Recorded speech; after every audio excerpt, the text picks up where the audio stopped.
सदियों तक आबाद रहा है, सदियों तक आबाद रहेगा, सदियों तक आबाद रहेगा।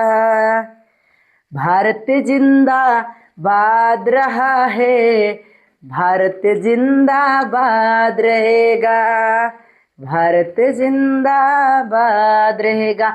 हाँ मेरे प्यारे साथियों, आप सभी कैसे हो? उम्मीद है आप लोग स्वस्थ और मस्त होंगे। तो जल्द से जल्द आप लोग आ जाइए, कमेंट बॉक्स में अपना अटेंडेंस भी लगा दीजिए ताकि हमें यह भी पता चल सके कि मेरे साथ कितने मेरे भाई और बहन जुड़ चुके हैं। आज का है प्रेजेंट इंडेफिनिट का ही पैराग्राफ, वो भी हम अफर्मेटिव नेगेटिव को तो पूरी तरह खत्म कर चुके हैं। आज इंट्रोगेटिव, इंट्रोगेटिव के हम दोनों भाग को करेंगे। एक हमारा एस नो टाइप, एक डब्ल्यू एस टाइप, दो प्रकार के हैं। आज हम दोनों इसी अध्याय में आज पूरी तरह खल्लास कर देंगे। चलिए बिना समय गवाए आज का अध्याय शुरू करते हैं। हाँ, प्रेजेंट इंडेफिनिट का जो इंट्रोगेटिव है उसे हिंदी में कहते हैं प्रश्नवाचक वाक्य। फिलहाल हम जो भी पार्ट पढ़ेंगे टेंस के, उन सब में इंट्रोगेटिव तो आना अनिवार्य है। अब इसकी पहचान क्या है? इसके लिए कह रहा यदि वाक्य की शुरुआत क्या शब्द से हो तो सबसे पहले कर्ता के अनुसार सहायक क्रिया लिखते हैं, यानी कर्ता के अनुसार सहायक क्रिया लिखते हैं। जब प्रश्न की शुरुआत क्या शब्द से होगी तो उस हेल्पिंग वर्ब सबसे आगे वाक्य से पहले रख दिया जाएगा। जैसे उदाहरण में मैंने 4 एग्जाम्पल दिए हैं। जैसे देखो, कह रहा है क्या शब्द से हो, तो देखो मैंने क्या शब्द आगे लिखा है, क्या मोहन विद्यालय जाता है। यानी अगर वाक्य की शुरुआत क्या शब्द से हो रही है तो वो प्रेजेंट इंडेफिनिट का शब्द इंट्रोगेटिव होगा, वो भी यस नो टाइप में होगा। यस नो टाइप का हम ये जो पहला कर रहे हैं वो यस या नो टाइप में है। यस या नो, नो टाइप में है। ये जो हमारा रूल लगेगा यस नो टाइप वाला रूल लगेगा। इसी पर रखकर हम इन टेंसों को जो दिया है कुछ वाक्य, इसे हम बनाएंगे। इसका सूत्र भी हमने लिख दिया है, do oblique does plus subject plus verb plus object plus otherwise. बस आप छोटा सा मन में एक कोने में रख ले, अगर आपकी वाक्य की शुरुआत किसी प्रश्न वाले वाक्य से हो रही है, यानी क्या, क्यों, कैसे आदि शब्द से हो रही है, तो वह एस नो टाइप वो भी इंट्रोगेटिव का ही होगा। और हर एक टेंस में हम लोग को इंट्रोगेटिव पढ़ना है। चलिए हम इन सूत्रों पर रखकर इन्हें लगाने की प्रक्रिया भी शुरू करते हैं। जैसे जैसे हमने पहले सारे वाक्यों को अनुवाद किया है वैसे इसे भी अनुवाद करेंगे, कुछ अलग नहीं करना है। इसने कहा है वाक्य की शुरुआत होगी तो हम हेल्पिंग वर्ब यानी सहायक क्रिया आगे ही रख देंगे। यानी हमारा जो ये आगे लिखा है इसी में से एक आगे रखना है, क्योंकि ये प्रश्नवाचक चिन्ह है। कहता है क्या मोहन विद्यालय जाता है, हमारा वाक्य ये तक है। क्या मोहन एक वचन है या बहुवचन? स्पष्ट बात है, हमारा मोहन एक वचन है, तो एक वचन के लिए हम डज का प्रयोग करते हैं, इसलिए डज लिखेंगे। और हमारा आगे पढ़ रहा है इसलिए कैपिटल में एक पहला अक्षर रखना होगा। अब कहता है जब इन दोनों के बाद हो जाए तब सब्जेक्ट रखिए। इंट्रोगेटिव में ही तो होता है, हेल्पिंग वर्ब आगे रखते हैं, सब्जेक्ट को उसके बाद रखते हैं। अब हमारा सब्जेक्ट है मोहन, डज मोहन, डज मोहन। अगर डज द मोहन लिख दो तो भी उचित है, बट हम नियम के अनुसार ही चलते हैं। मोहन, फिर कह रहे सब्जेक्ट के बाद वर्ब ढूंढो। अब यहाँ वर्ब क्या है ये देखिए, जाना मिल गया यानी जाता है, और जाने की अंग्रेजी होती गो। टू कहाँ जा रहा है, यानी ऑब्जेक्ट क्या है हमारा विद्यालय, विद्यालय की अंग्रेजी यानी स्कूल।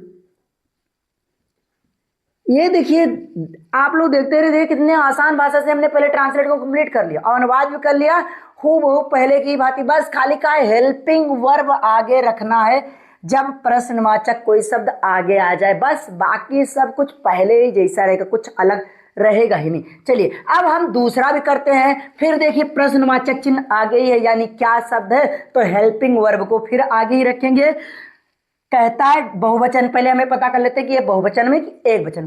क्या वह क्रिकेट खेलते हैं, एक वचन है या बहुवचन? हमें यह स्पष्ट पता चल रहा है वह का मतलब एक जन की बात हो रही है, यानी क्या वह क्रिकेट खेलते हैं, यानी एक जन की बात हो रही, किसी किसी के बारे में पूछा जा रहा है कि वह भी क्रिकेट खेलते हैं, तो यानी एक जन के बारे में पूछा जा रहा है। तो यहाँ एक वचन है और एक वचन रहेगा तो हमें डज का प्रयोग करना है, डज। फिर कहता है आप सब्जेक्ट रखिए, और सब्जेक्ट क्या है, वह, और वह की अंग्रेजी होती है मेरे प्यारे रसगुल्लो दे। दे के बाद कहता है वर्ब ढूंढो। वर्ब क्या है, खेलना। खेलना की अंग्रेजी होती है प्ले। फिर कहता है ऑब्जेक्ट ढूंढिए। ऑब्जेक्ट क्या है, क्रिकेट। CRICKET, ये लीजिए हमारा ये भी कंप्लीट हो गया। दूसरा भी एकदम उसी के भांति लग गया। अब चलिए तीसरा भी कर लें, क्योंकि ज्यादा एक्सप्लेन में हो सकता है वीडियो लंबी हो जाए, तो लंबा का हमें कम समय में जितना समझ में आए उतना ही बेहतर है। हमारा तीसरा भी कह रहा है क्या तुम पुस्तक पढ़ते हो, ये भी एक वचन ही है, और एक वचन है तो हमें आंख मूंद के भी डज लगा सकते हैं, यानी हम यहाँ डज का प्रयोग करेंगे, DOES, डज। अब बात आई, कह रहा है सब्जेक्ट क्या है, क्या तुम, यानी जो ये हमारा प्रश्नवाचक वाक्य के बाद जो शब्द आता है वही हमारा सब्जेक्ट होता है, और सब्जेक्ट हमारा तुम है, और तुम की अंग्रेजी हमारा वाई वो यू, तुम।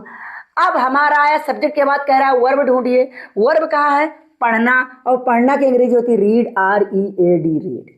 ये लीजिए, ये भी हमारा कंप्लीट हो गया।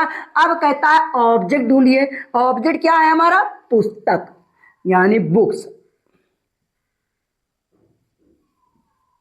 हो गया। तो मेरे प्यारे रसगुल्लो, हमारा 1 2 3 हमने वाक्यों को अनुवाद कर लिया अंग्रेजी में। अब ये जो चौथा बचा है, मैं आपके लिए इसे HW में छोड़ देता हूं, ताकि मुझे भी लगे कितना आपके दिमाग में उतरा या कितना समझ में आया, ताकि हम आगे और उससे बेहतर से बेहतर बनाने के प्रयास करें।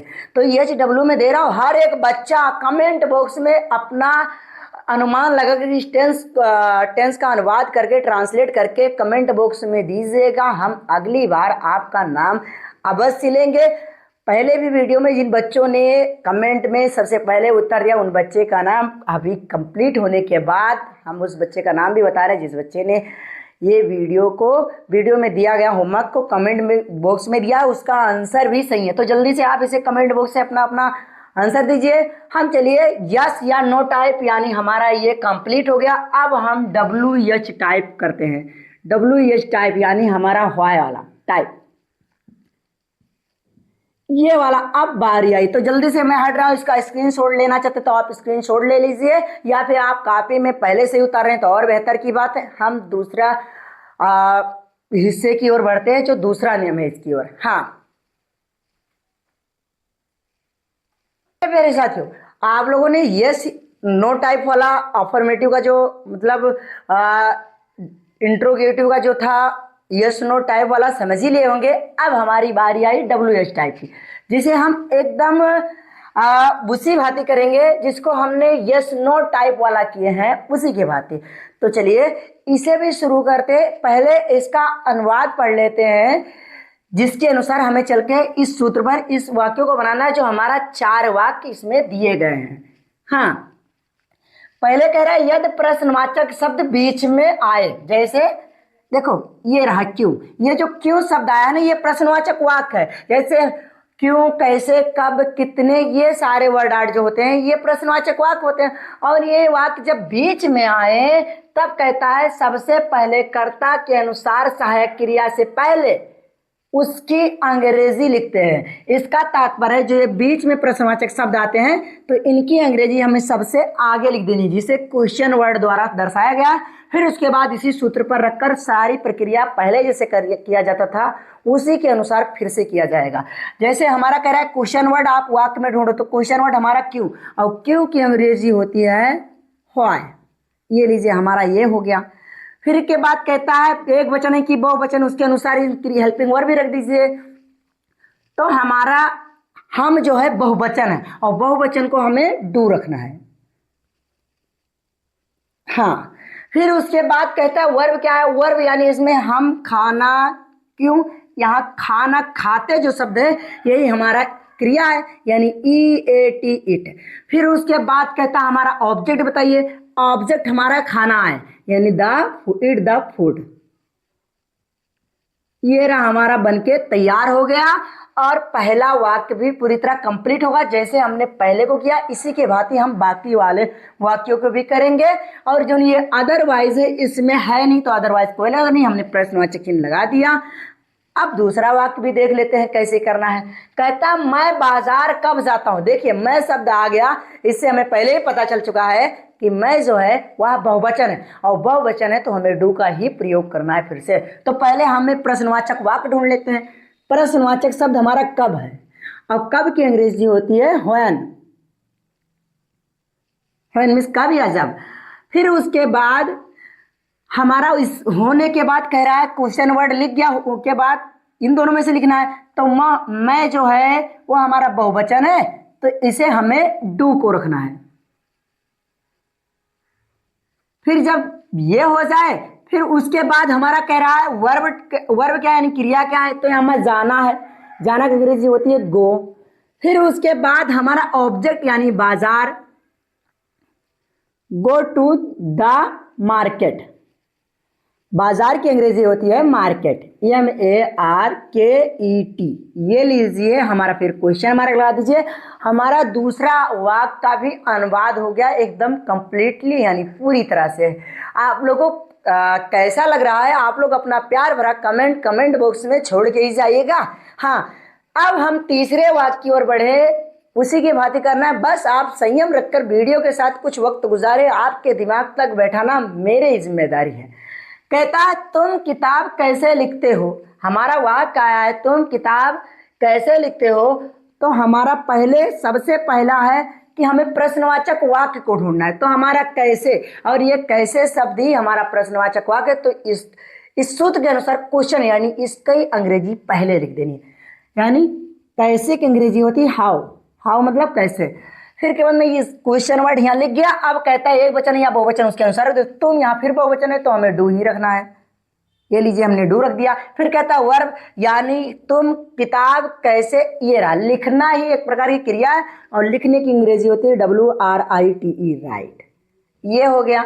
फिर उसके बाद कहता है ऑब्जेक्ट क्या है, तो ऑब्जेक्ट हमारा किताब है द बुक।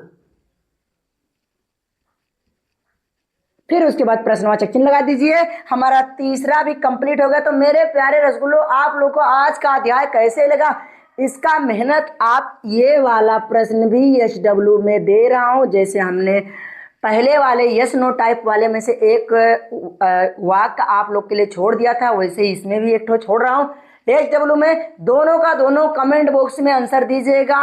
अवश्य कहे हुए हर एक बच्चे का कमेंट मैं देखता हूं और उसे समझता हूँ सही गलत क्या है, उसे भी एक्सप्लेन मैं करता हूँ। पहले वाले वीडियो में जो बच्चों ने कमेंट किया था लाजवाब था, सभी का लगभग आंसर सही भी आया है।